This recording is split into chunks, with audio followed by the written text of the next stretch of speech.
So today I'm going to restore a brass badge from model 45.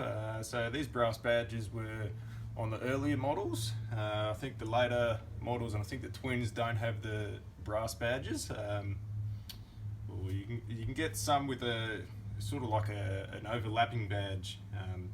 It's just the later model. So the model that I'm working on is probably somewhere between 1968 and 1969. It's just a brass plate. It says Scott Bonnar Australia Mower number 45 and then the actual production number.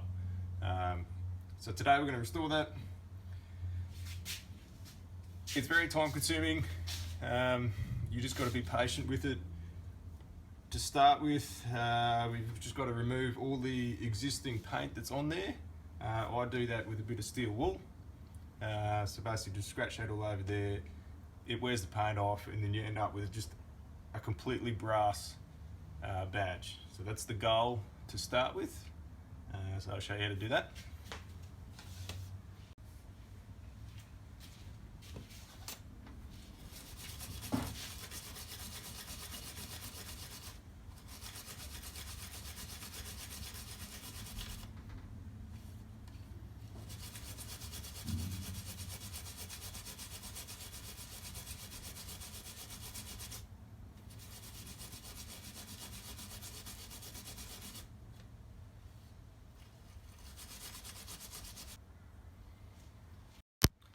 So there you go, guys.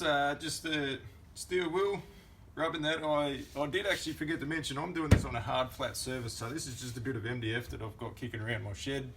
I find it's flat, it's hard, so when you're sort of rubbing away, it doesn't catch on, say, like the towel. But the first goal is to remove all the paint. As you can see, it's just a shiny brass badge. Now, some people like to leave it sort of like that. Keep polishing it, it makes it all shiny, looks nice. I like to restore it right back to how it was. Just go the extra mile, I think it pays off in the end. So next, I'll get that even shinier. So I like to use sandpaper. So this is 2000 grit sandpaper, so it's extremely fine. I will now rub the badge across the top of that. And you'll see that that will even come up in shinier. The words Scott Bonnar Limited Australia Mower number and the number plate there, that's all actually raised higher than where the red paint was. So when I do this on the sandpaper, you'll see that all the lettering will actually be highlighted and it will look much cleaner. Once we've got it all shiny, from that point we'll put a bit of masking tape there, paint it red, sand it again, repeat the process over and over and over.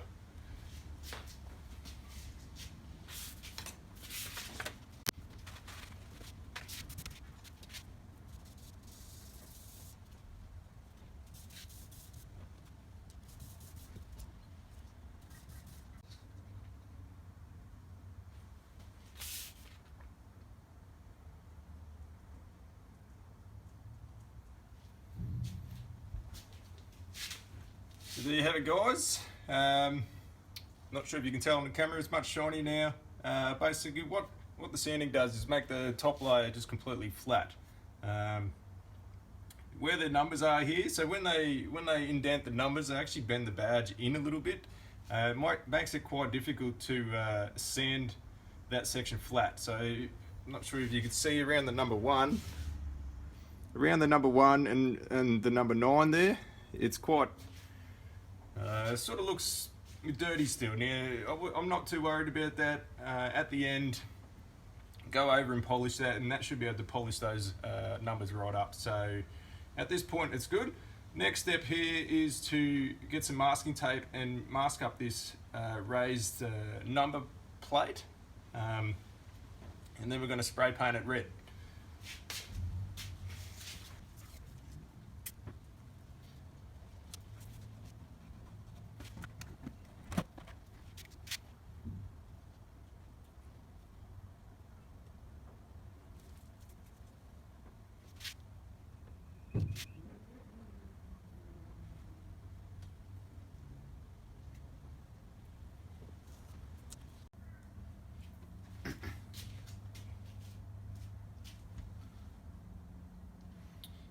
So there we have it, masking tape over the numbers.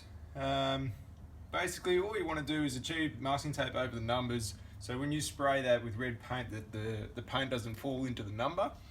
If it falls into the number, it's extremely difficult to get out, you can't sand it out. That's basically why you put the masking tape there. So now we've masked that up. Doesn't have to be perfect, you'll sand it off anyway, as long as it's covering the numbers.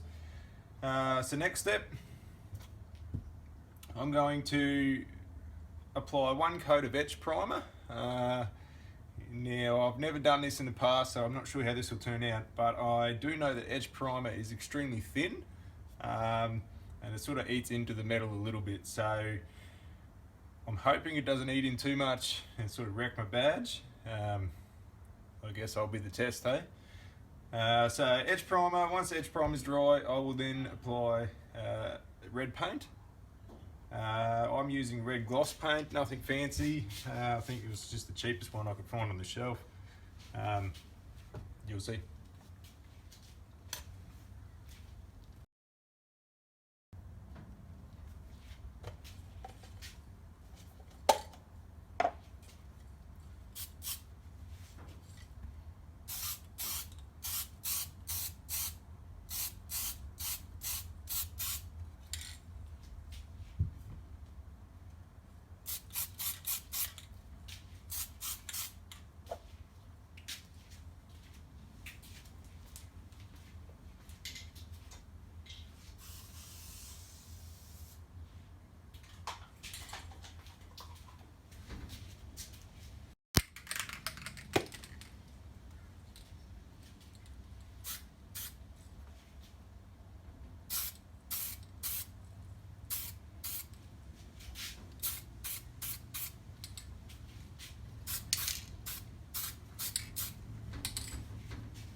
Alright, so paint's now dried.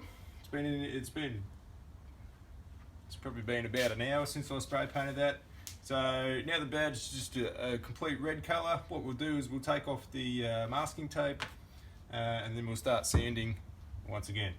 So here we go.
There you have, guys. There is the finished product. So you did see me in that video. I actually changed the sandpaper grit. I found when I was trying to sand the paint off with the 2000 grit, it just kept getting blocked. It's just too fine, I guess. So I actually dropped down to 600 grit sandpaper. Now that took off the bulk of the paint, which dramatically speeded the process up. And then at the end there, I just finished off with the 2000 grit, just to give it a nice, nice shiny fine, crisp look. So here's the finished product. Come up incredibly well actually, so that's the process. It's not that hard to achieve, and I believe anyone could probably achieve that sort of outcome. So